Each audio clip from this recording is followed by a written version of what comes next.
ભાવનગરની માધવ બોયઝ હોસ્ટેલમાં ધોરણ 9માં વિદ્યાર્થી સાથે કથિત રેગિંગ અને અમાનવીય વર્તનનો ગંભીર આક્ષેપ સામે આવ્યો. જાકાળિયા બીડ વિસ્તારમાં આવેલા હોસ્ટેલમાં ધોરણ 12 સાયન્સના 4 વિદ્યાર્થીઓ અને હોસ્ટેલના 2 વિદ્યાર્થીઓ દ્વારા વારંવાર માનસિક શોષણ કરવામાં આવતું હતું અને વાલીઓએ આક્ષેપ કર્યો છે.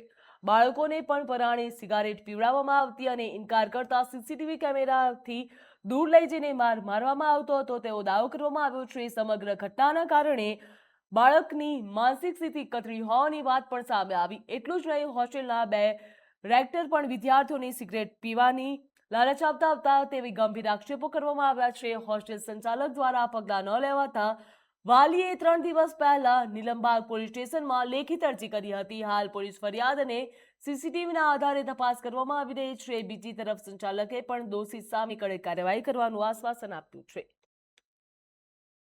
માધવ બોયઝ હોસ્ટેલ ની અંદર છે અને એની હારે નીટના છોકરા છે, કોલેજ વાળા સ્ટુડન્ટો, એને મારામારી કરે છે, કામ કરાવડાવે છે, સિગરેટ પીવડાવે છે અને એને એના ફૂટેજ મારી પાસે છે કે ક્રૂરતાથી મારે છે, વધારે માનવ દૃષ્ટિ રાખ્યા વગરના મારે છે. અને મેન એમાં છે સાબિર કરી મેન છોકરો છે, આ બધું ઈદ કરાવે છે અને એ મારા છોકરાને એ પૂછ્યું એ બધું મને કીધું.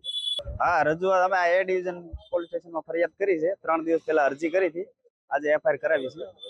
અને મારા છોકરાને છે ને મસાજ અને માથામાં તેલ નાખાવે, મસાજ કરાવડાવે, આવું બધું કૃત્ય કરાવડાવે છે. બાથરૂમમાં પૂરી દે છે, લાઇટ બંધ કરી દે છે, સીસીટીવી કેમેરા હોવા છતાં આવું બધું કરે છે. સીસીટીવી કેમેરા ના જ્યાં નથી ત્યાં તો વધારે પડતો મારે છે અને આના સીસીટીવી ફૂટેજ મારી પાસે છે અને વધારે સીસીટીવી ફૂટેજ જોવે તો ત્યાંથી હોસ્ટેલથી મળી જાય. કે આ કોઈ રેગિંગ બાબતનો મુદ્દો નથી, બરોબર.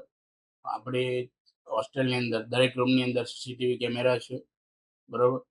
અને જે બાળક હતું 9મા ધોરણનું, તે એમના વાલીની પણ વારંવાર જાણ કરેલી છે કે ભાઈ તમારું બાળક જે છે તે થોડુંક તોફાન કરે છે. એમના વાલીને 2 વાર કે 3 વાર ઓફિસમાં બોલાવીને તે બાળક સામે ફરિયાદ કરેલી છે કે ભાઈ તમારું બાળક રાત્રે બાળકો સૂતા હોય તો એમના દરવાજા ખખડાવે રાતના 12 વાગ્યે, બરોબર. એકબીજા બાળકોને ગાળો દે એવું કરતો હતો, બરોબર. અને જે છે એ બાળકો 12મા ધોરણના સાથે પણ રહેતા હતા, રીનીટના બાળકો 4 બાળકો, બરોબર. તો એમની સાથે હળીમળી અને રહેતા હતા. એના મનથી કોઈ ઓલું નહોતું. બાળકને આપણે પણ 2-3 વાર જાણ કરી હતી કે તમે હોસ્ટેલનો રૂમ છે એ ચેન્જ કરો, બરોબર. એક ફેરો રૂમ ચેન્જ કરી હતી પણ બાળક નાખી પાછું વહી આવ્યું કે મને નહીં ફાવે એમ કરી અને મારે કે આ રૂમમાં જ રહેવું છે. તો એ પરત વહી આવ્યો પાછો.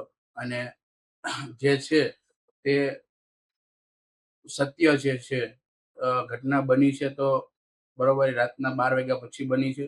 અમારા જે હોસ્ટેલમાં રૂલ્સ છે કે ભાઈ 10:30 રીડિંગ પૂર્ણ થાય તે 11 વાગ્યા સુધીમાં બાળકો સૂઈ જાય.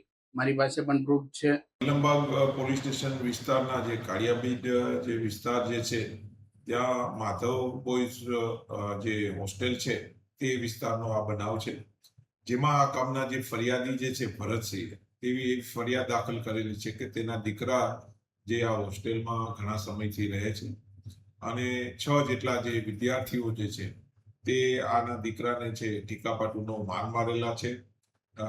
ફરજિયાત કામ કરવા માટે તેને ફરજ પાડે છે અને શારીરિક પીડા અને હેરાનગતિ કરતા હોય એ બાબતની 6 વિદ્યાર્થી વિરુદ્ધ નીલમબાગ પોલીસ સ્ટેશનમાં ફરિયાદ દાખલ કરવામાં આવેલી છે અને તેની ઊંડી તપાસ હાલમાં નીલમબાગ પોલીસ સ્ટેશનના એએસઆઈ શ્રી કરવા છે.